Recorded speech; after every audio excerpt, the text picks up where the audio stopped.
Dimulai ya. Assalamualaikum warahmatullahi wabarakatuh. Waalaikumsalam warahmatullahi Waalaikumsalam wabarakatuh. warahmatullahi wabarakatuh. Yang terhormat Ibu Erli Satiasi, selaku dosen pengampu mata kuliah perkembangan peserta didik, serta teman-teman kelas B yang saya banggakan.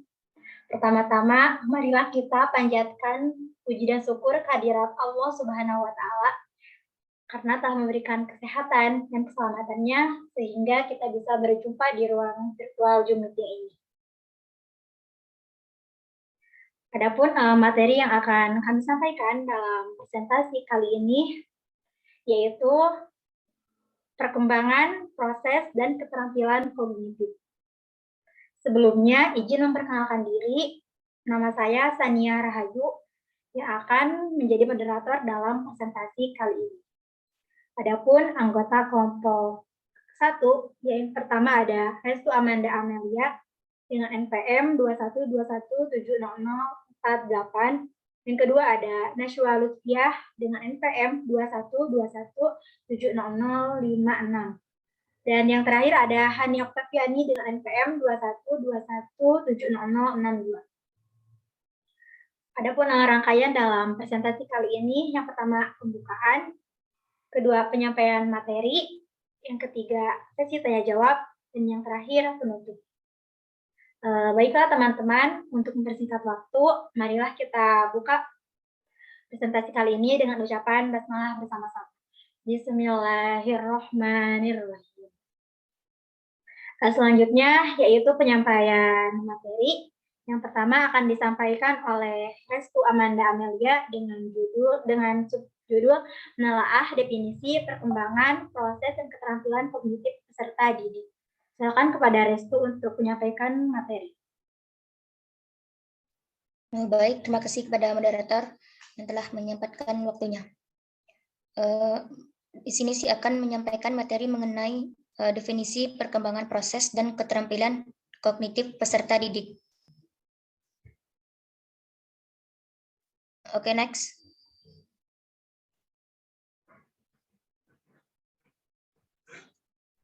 Perkembangan proses peserta didik adalah proses perubahan kualitatif yang mengacu pada kualitas peserta didik yang berlangsung sepanjang kehidupan, sehingga proses pertumbuhan akan berhenti jika peserta didik telah mencapai pada kematangan fisik. Perubahan kualitatif tersebut berfungsi untuk mencapai penyempurnaan fungsi psikologis dalam menunjukkan cara peserta didik tersebut dalam bertingkah laku dan berinteraksi dengan lingkungan. Sedangkan keterampilan kognitif peserta didik adalah keterampilan seseorang dalam menggunakan pikiran untuk mengambil keputusan atau memecahkan masalah. Hal ini otak sangat diperlukan untuk melakukan tugas apapun, dari yang sederhana hingga yang paling kompleks. Keterampilan kognitif berkaitan dengan sistem saraf manusia yang sangat rumit. Keterampilan ini sangat penting karena agar peserta didik bisa memproses informasi, belajar mengevaluasi, menganalisis, mengingat, membandingkan, dan memahami hubungan sebab akibat. Mungkin itu saja materi yang dapat saya sampaikan. Saya kembalikan ke moderator. Terima kasih. Terima kasih kepada Saudara Restu Amanda Amelia yang telah menyampaikan materi. Selanjutnya, materi mengenai menguraikan karakteristik proses kognitif peserta didik dan keterampilan kognitif peserta didik yang akan disampaikan oleh Saudara Nashwa Lutfiah. Kepadanya saya persilahkan. Baik, terima kasih kepada moderator. Sini saya akan menyampaikan karakteristik proses kognitif peserta didik dan keterampilan kognitif peserta didik. Next. Proses kognitif dapat diterangkan dengan pendekatan sistem pemrosesan informasi.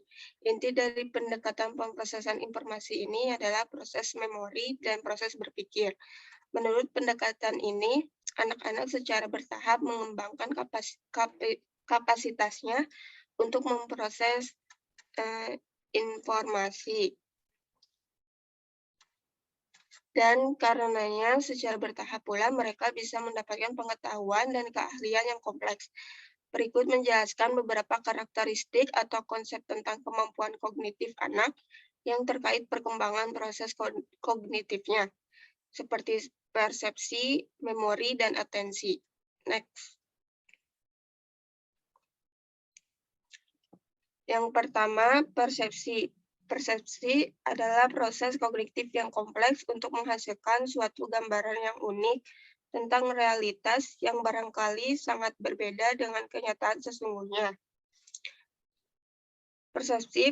Persepsi meliputi suatu interaksi yang rumit yang melibatkan setidaknya 3 komponen utama, yaitu seleksi, penyusunan, dan penafsiran.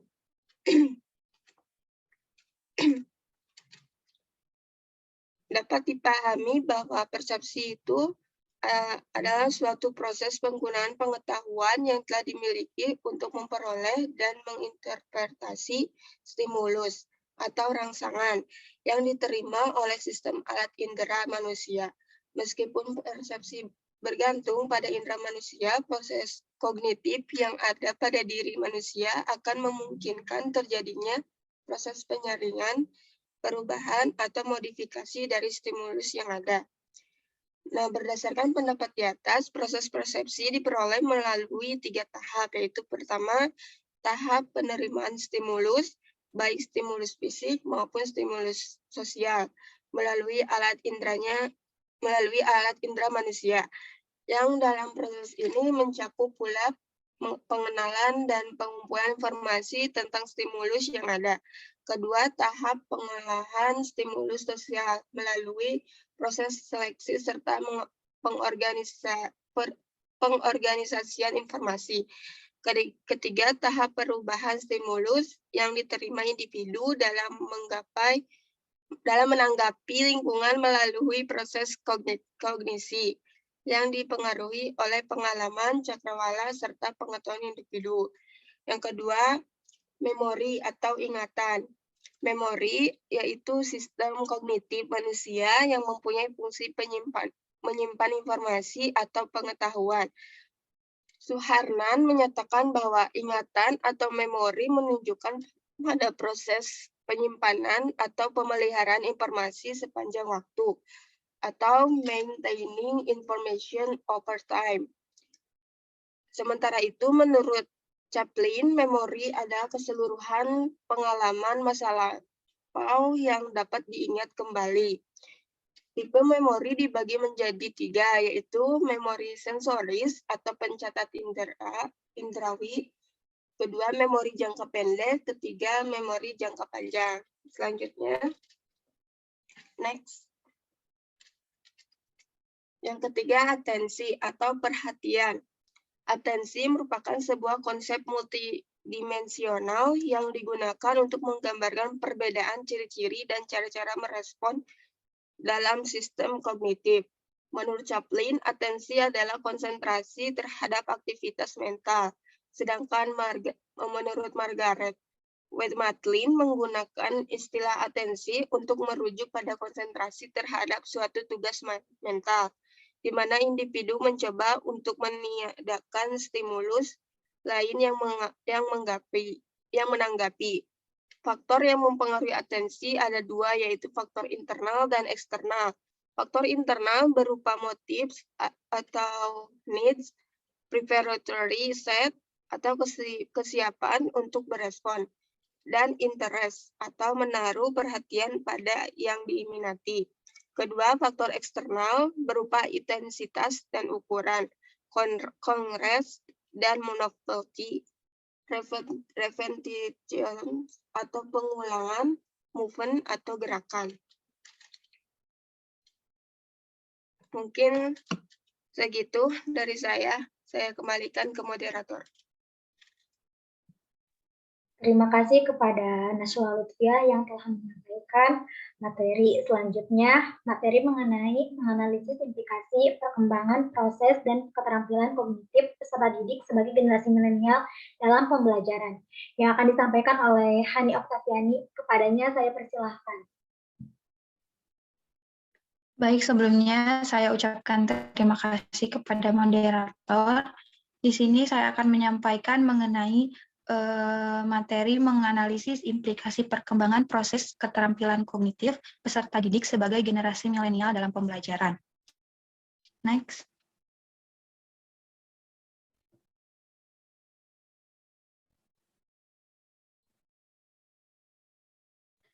Nah, sebelumnya kita harus mengetahui dulu pengertian dari perkembangan. Menurut Tontowi, mengartikan pertumbuhan sebagai perubahan jasad yang meningkat dalam ukuran sebagai akibat dari adanya perbanyakan sel-sel, sedangkan menurut Chaplin, pertumbuhan adalah pertambahan atau kenaikan dalam ukuran bagian-bagian tubuh sebagai suatu keseluruhan. Dapat dipahami bahwa istilah pertumbuhan dalam konteks perkembangan merujuk pada perubahan-perubahan yang bersifat kuantitatif, yaitu peningkatan dalam ukuran dan struktur, seperti pertumbuhan badan, pertumbuhan kaki, jantung, dan sebagainya. Dengan demikian, tidak tepat apabila dikatakan suatu pertumbuhan kecerdasan, pertumbuhan moral, pertumbuhan karir, dan lain-lain. Sebab aspek-aspek tersebut merupakan perubahan fungsi-fungsi rohaniah dan jasmaniah. Yang kedua ada pengertian dari peserta didik. Nah, manusia adalah makhluk yang dapat dipandang dari berbagai sudut pandang. Uraian tentang manusia dengan kedudukannya sebagai peserta didik haruslah menempatkan manusia sebagai pribadi yang utuh. Sunarto dan Hartono beranggapan bahwa dalam kaitannya dengan kepentingan pendidikan akan lebih ditekankan hakikat manusia sebagai kesatuan makhluk sosial, kesatuan jasmani dan rohani, dan makhluk Tuhan dengan menempatkan hidupnya di dunia sebagai persiapan untuk kehidupan di akhirat. Nah, dapat dinyatakan bahwa peserta didik itu adalah suatu individu dalam arti makhluk sosial dan makhluk yang berhubungan dengan Tuhan dalam kesatuan jasmani dan rohani, serta berada dalam suatu sistem pendidikan guna mengembangkan potensi dirinya dalam mencapai perkembangan yang diinginkan gitu. Next.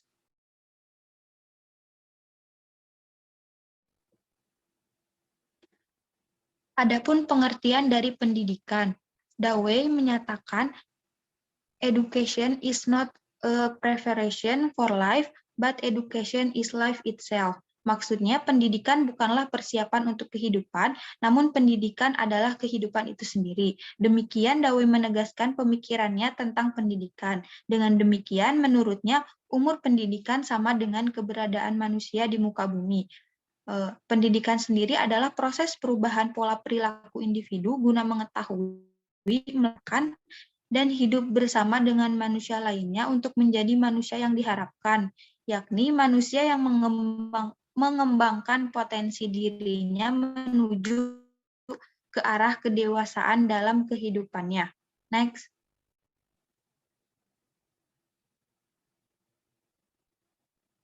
Selanjutnya ada implikasi perkembangan peserta didik terhadap pendidikan. Ada 8 aspek perkembangan peserta didik yang berimplikasi terhadap proses pendidikan. Yang pertama ada implikasi perkembangan biologis dan perseptual. Menurut Budiman, proses perkembangan biologis atau perkembangan fisik mencakup perubahan-perubahan dalam tubuh individu seperti pertumbuhan otak, otot, sistem saraf, struktur tulang, hormon, organ-organ indrawi, dan sejenisnya. Termasuk juga di dalamnya perubahan dalam kemampuan fisik seperti perubahan dalam penglihatan, kekuatan otot, dan lain-lain. Selanjutnya, Budiamin juga mengemukakan bahwa perkembangan perseptual pada dasarnya merupakan proses pengenalan individu terhadap lingkungan.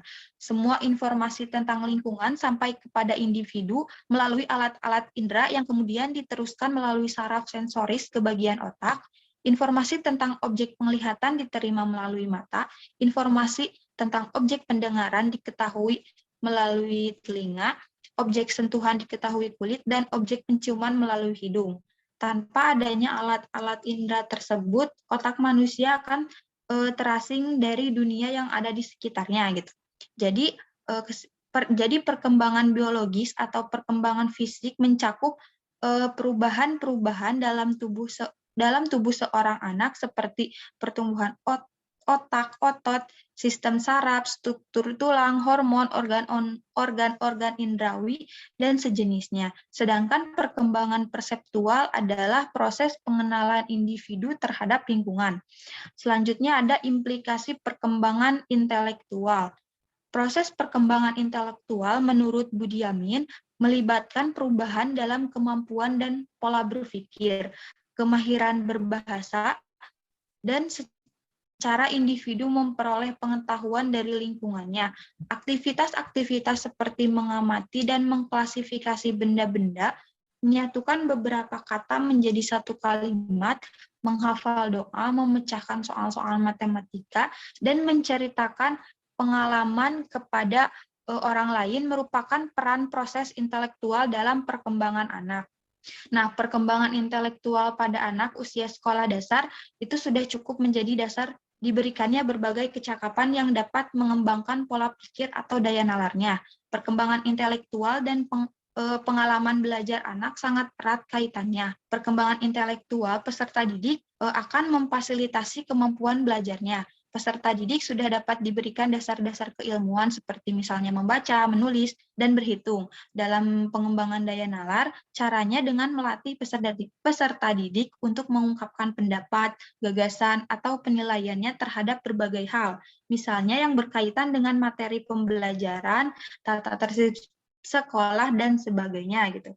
Selanjutnya ada implikasi perkembangan bahasa. Menurut Yusuf, bahasa sangat erat kaitannya dengan perkembangan berpikir individu. Perkembangan pemikiran individu tampak dalam perkembangan bahasanya, yaitu kemampuan membentuk pengertian, menyusun pendapat, dan menarik kesimpulan. Yusuf pun menuturkan bahwa anak usia sekolah dasar merupakan masa perkembangan pesatnya kemampuan mengenal dan menguasai perbendaharaan kata. Dengan dikuasainya keterampilan membaca dan berkomunikasi dengan orang lain, anak sudah gemar membaca atau mendengarkan cerita yang bersifat kritis.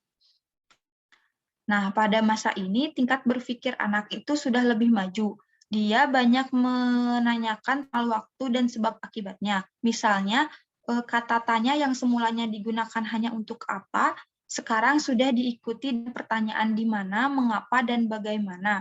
Oleh sebab itu, pelajaran bahasa yang sengaja diberikan di sekolah dasar dapat menambahkan pembendaharaan kata peserta didik, melatih peserta didik menyusun struktur kalimat, paribahasa, kesastraan, dan keterampilan mengarang. Next. Yang keempat ada implikasi perkembangan kreativitas. Menurut pendapat Galder, kreativitas merupakan suatu aktivitas otak yang terorganisasikan, komprehensif, dan imajinatif tinggi untuk menghasilkan suatu yang orisinil.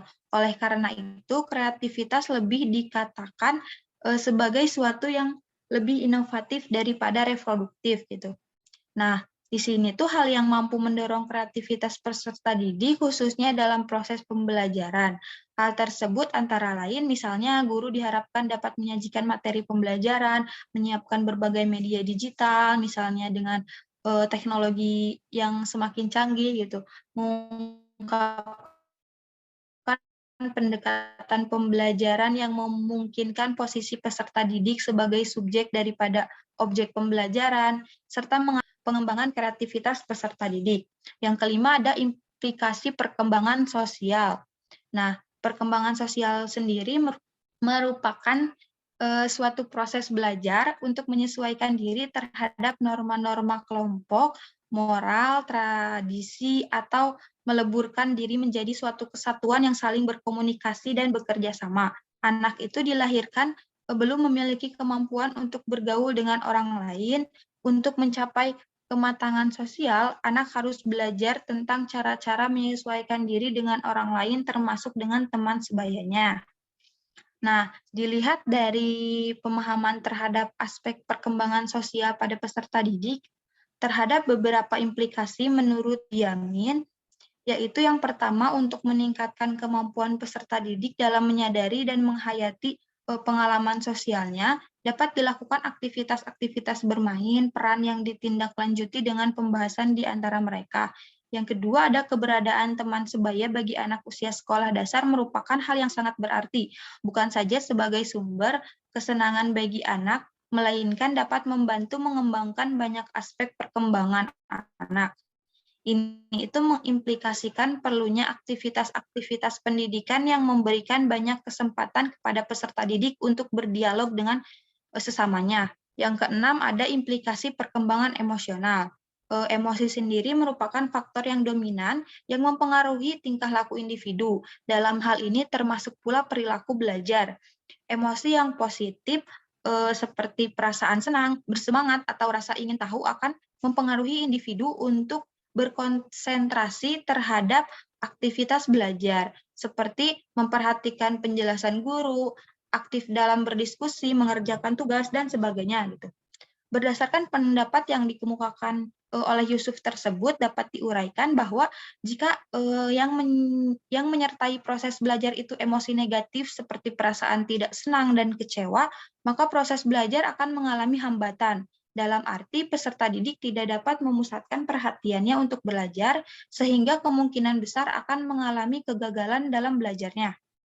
Next.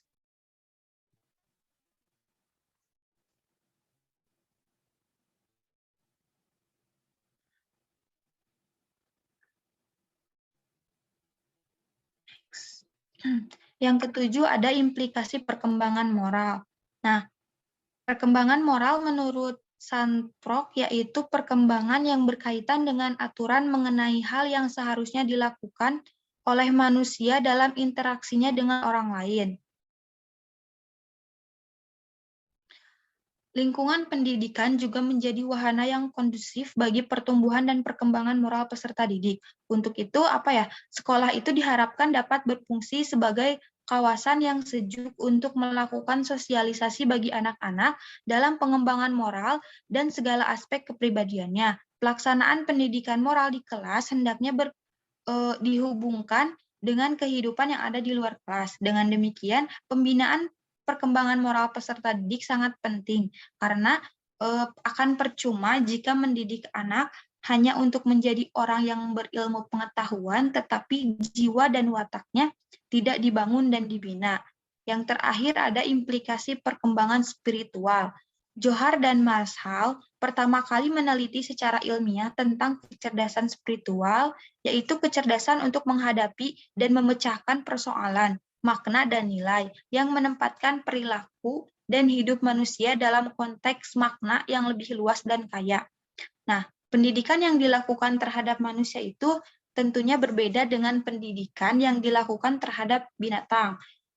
Pendidikan pada manusia tidak terletak pada perkembangan biologisnya saja, yaitu yang berhubungan dengan perkembangan jasmani. Akan tetapi, pendidikan pada manusia itu harus diperhitungkan pula perkembangan rohaninya. Itulah kelebihan manusia yang diberikan oleh Allah, yaitu dianugerahi dengan fitrah atau perasaan dan kemampuan untuk mengenal penciptanya, yang membedakan antara manusia dan binatang. Fitrah ini berkaitan dengan aspek dari spiritual tersebut. Mungkin dari saya dicukupkan, saya kembalikan kepada moderator. Terima kasih. Terima kasih kepada Hani Oktaviani yang telah menyampaikan materi selanjutnya. Materi yang terakhir akan disampaikan oleh saya sendiri. Bisa di next. Terima kasih. Astrid, mohon maaf, bisa di next slide.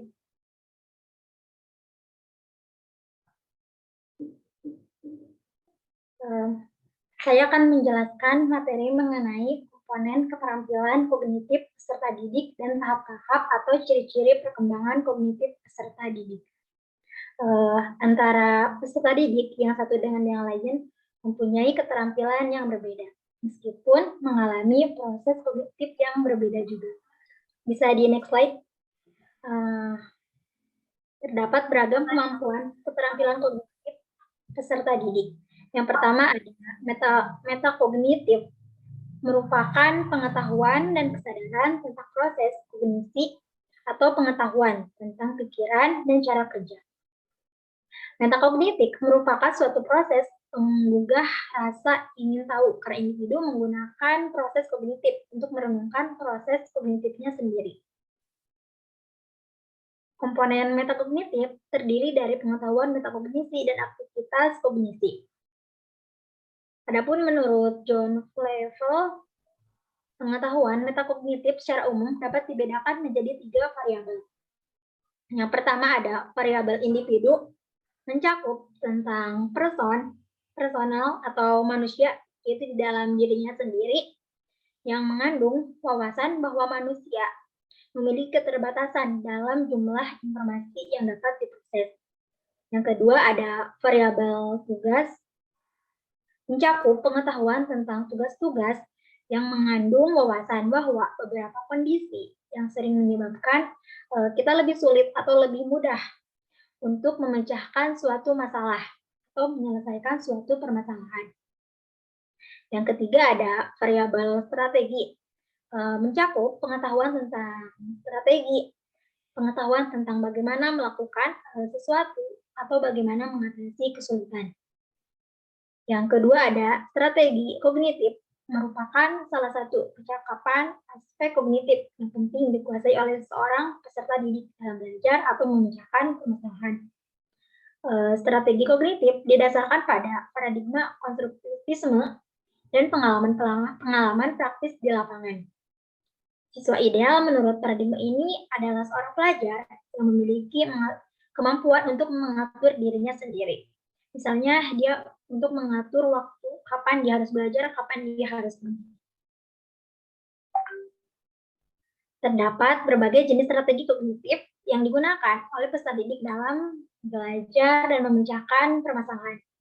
Yang pertama ada chunking, merupakan strategi yang dilakukan dengan cara mengorganisasikan materi secara sistematis melalui proses mengurutkan, mengklasifikasikan, dan menyusun.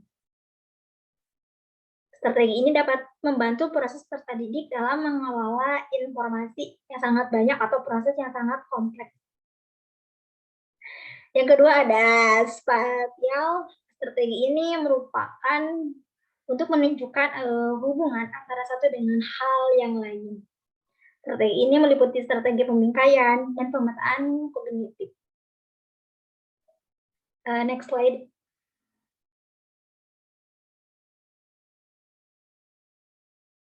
Yang ketiga ada gaya kognitif. Gaya kognitif merupakan karakteristik individu dalam penggunaan fungsi kognitif atau berpikir, mengingat, mengucap kata salah, membuat keputusan, dan organisasi serta memproses informasi yang bersifat konsisten dan berlangsung lama. Para ahli psikolog dan pendidikan berbeda pendapat dalam mengemukakan bentuk-bentuk gaya kognitif yang digunakan oleh peserta didik. Yang pertama, terdapat gaya kognitif impulsif dan reflektif. Gaya impulsif dan reflektif menunjukkan tempo kognitif atau kecepatan berpikir. Yang kedua, terdapat gaya kognitif field dependent dan field independent. Kedua gaya ini merupakan gaya kognitif yang mencerminkan cara analisis seseorang dalam berinteraksi dengan lingkungannya. Individu dengan gaya field dependent cenderung menerima suatu pola sebagai suatu keseluruhan. Mereka sulit memfokuskan pada satu aspek dalam suatu situasi atau menganalisis pola menjadi bagian-bagian yang berbeda. Yang keempat, ada pemikiran kritis, merupakan kemampuan untuk berpikir secara logis, reflektif, dan produktif yang diaplikasikan dalam menilai situasi untuk membuat pertimbangan dan keputusan yang baik. Adapun beberapa karakteristik yang diperlukannya dalam pemikiran kritis, yang pertama ada kemampuan untuk menarik kesimpulan dari pengamatan, 2, kemampuan untuk mengidentifikasi asumsi, 3, kemampuan untuk berpikir secara deduktif, yang keempat ada kemampuan untuk menginterpretasi yang logis, dan yang kelima ada kemampuan untuk evaluasi, argumentasi, mana yang lemah dan mana yang kuat. Bisa di next slide.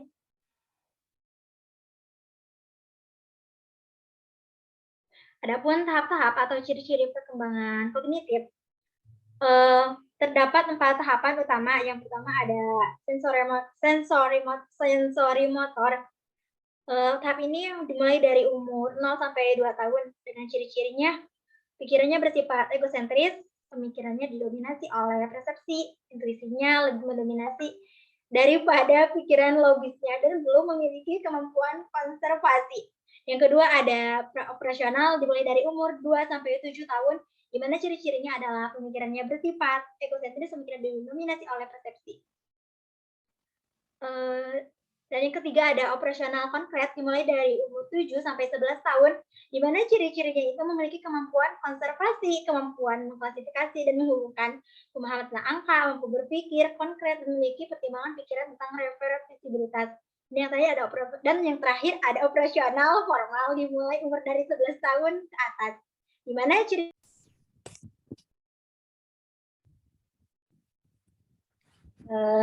baik teman-teman, dikarenakan tadi waktunya kepotong, jadi saya akan ulangi lagi penyampaian materi mengenai tahap-tahap atau ciri-ciri perkembangan kognitif.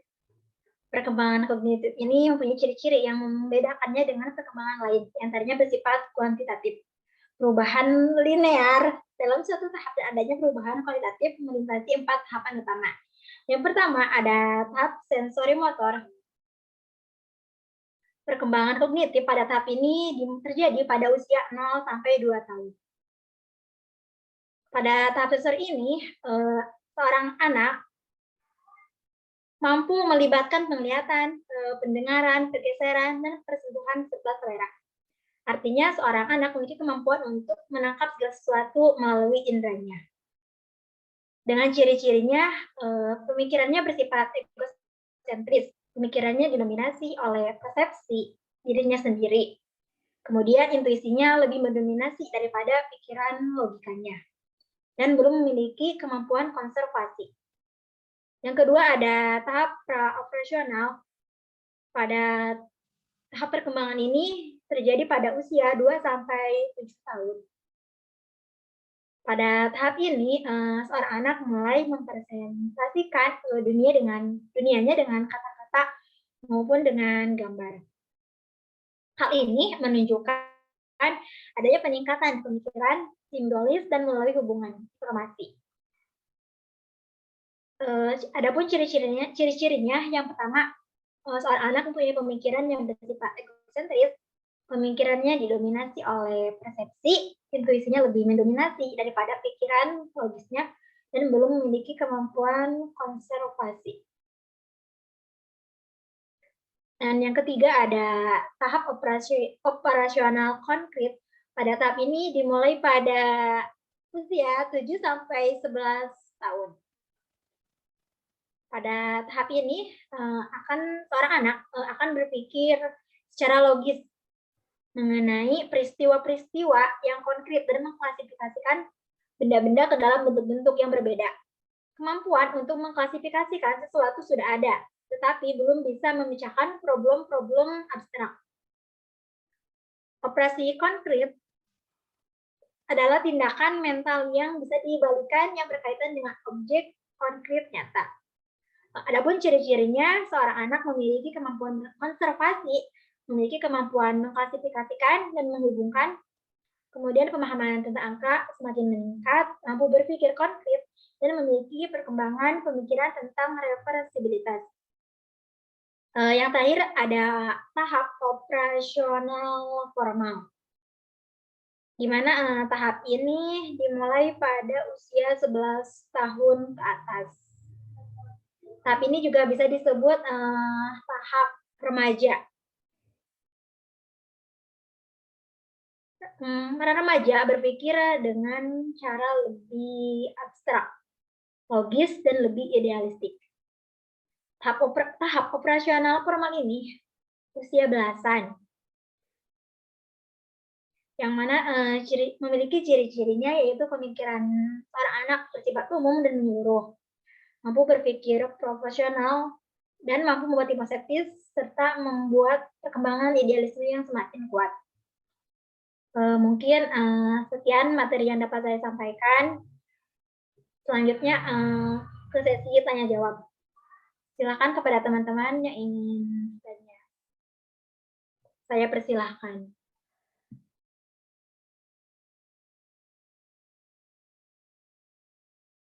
Sebagai calon pendidik, kita apa sih urgensi dari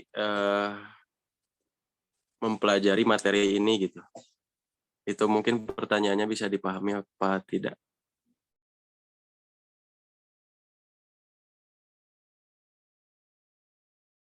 Untuk anggota kelompok saya, apakah mau langsung dijawab ataukah mau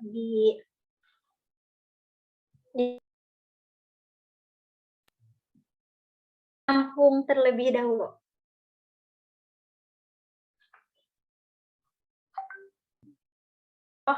Karena menurut kelompok satu akan tampung dahulu, maka untuk pertanyaan kedua silakan kepada saudara Tatian Dejihandini. Saya persilahkan. Terima kasih kepada moderator yang telah mempersilahkan saya untuk bertanya. Tadi kan pembahasan itu mengenai perkembangan kognitif peserta didik ya. Saya mau tanya, apakah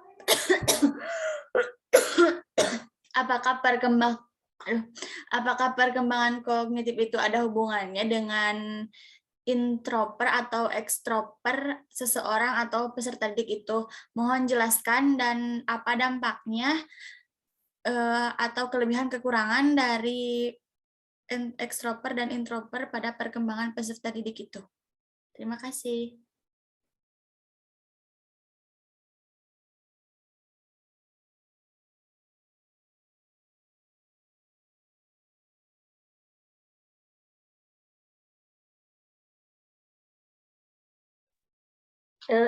Izin menanyai ulang ya, terkait pertanyaan juga mengenai urgensi materi ini, kan kita sebagai calon pendidik, begitu bukan? Mohon maaf, instruksi ini yang bicara yang mana ya? Apakah suara saya terdengar?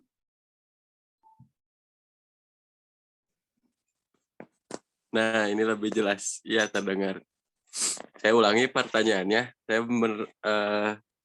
Jadi pertanyaannya itu, apa sih urgensi gitu kita mempelajari materi ini gitu? Kita kan sebagai calon pendidik yang profesional gitu. Baik, terima kasih Uga Supriyadi. Untuk pertanyaan Tatian, seperti ini bukan?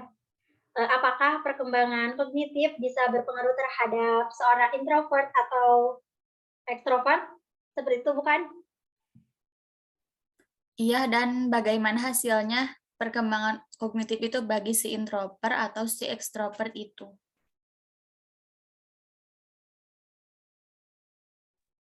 Baik, untuk pertanyaannya akan kami diskusikan terlebih dahulu. Barangkali ada teman-teman yang ingin membantu menjawab, saya persilahkan.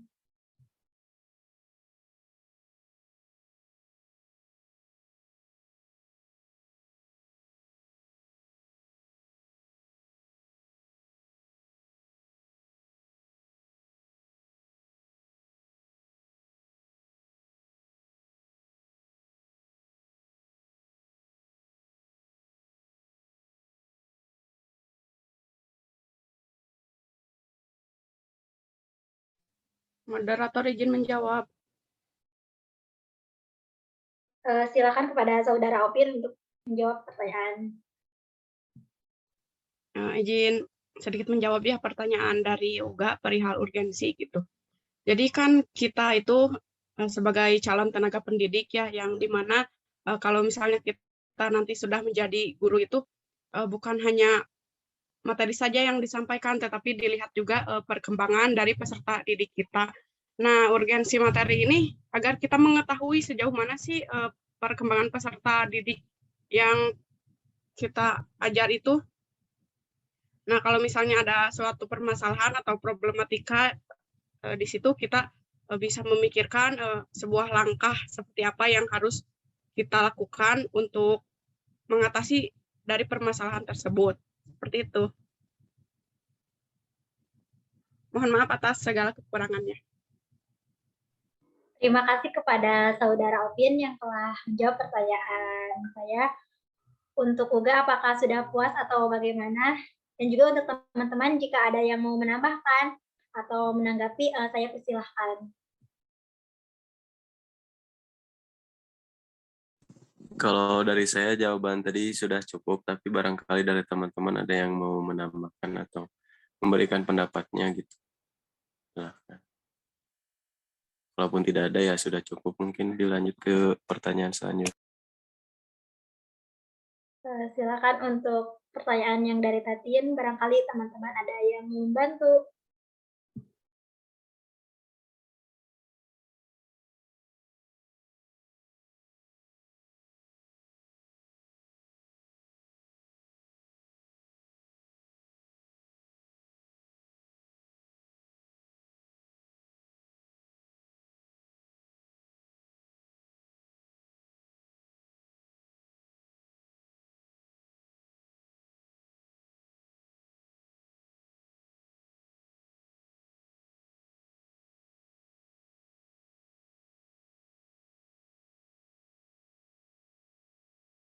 Maaf, pertanyaannya apa?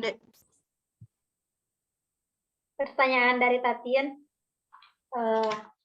apakah perkembangan kognitif bisa berpengaruh terhadap seorang introvert atau ekstrovert, serta bagaimana hasilnya? Oh iya, makasih.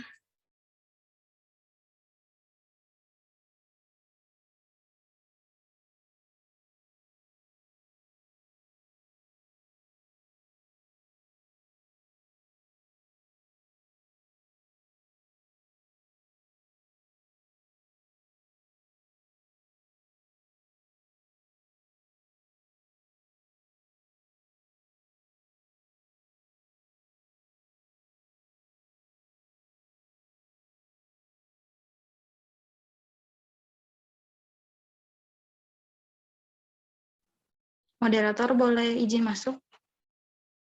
Ya, silakan Hani Oktaviani. Izin menjawab pertanyaan dari Tatin ya. Pertanyaannya, apakah perkembangan kognitif bisa berpengaruh terhadap seorang introvert atau ekstrovert, serta bagaimana hasilnya? Kalau ini menurut pandangan pribadi ya, Tatin. Kalau menurut saya, tentu saja akan berpengaruh, karena seseorang itu kan pasti memiliki kepribadiannya yang berbeda-beda gitu. Ada yang introvert, ada yang ekstrovert. Mungkin yang ekstrovert itu akan lebih susah. Maaf. Mungkin yang introvert itu akan lebih susah untuk menyesuaikan diri dengan lingkungan baru gitu. Seperti misalnya butuh ketenangan untuk berkonsentrasi, terus sebentar.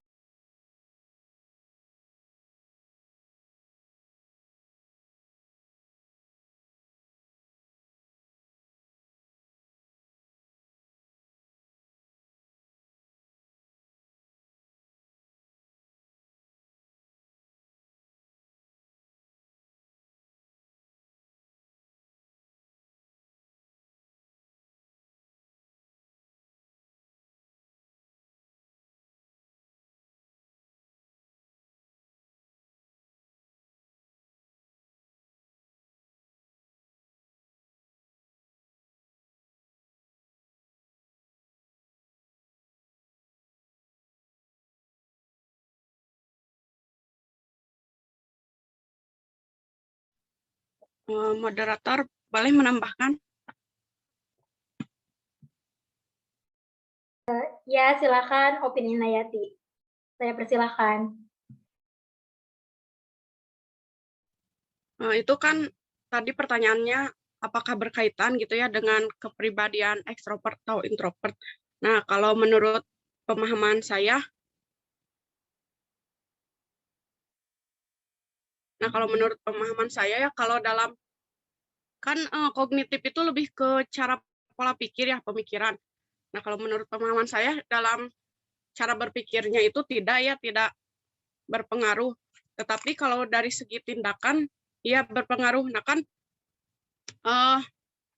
antara ekstrovert dan introvert itu mungkin memiliki ya sama ya berpikir, misalnya ada suatu permasalahan sama mereka, antara introvert dan ekstrovert itu sama-sama berpikir, cuma yang membedakannya itu antara bisa mengungkapkan atau tidaknya. Nah, dalam teori kognitif Jean Piaget juga dikatakan dalam sebuah perkembangan kognitif itu kan ada beberapa tahapan, yang dimana dalam tahapan itu yang pertama tentang misalnya seorang anak yang belum mengetahui bentukan sebuah atau seekor sapi ya.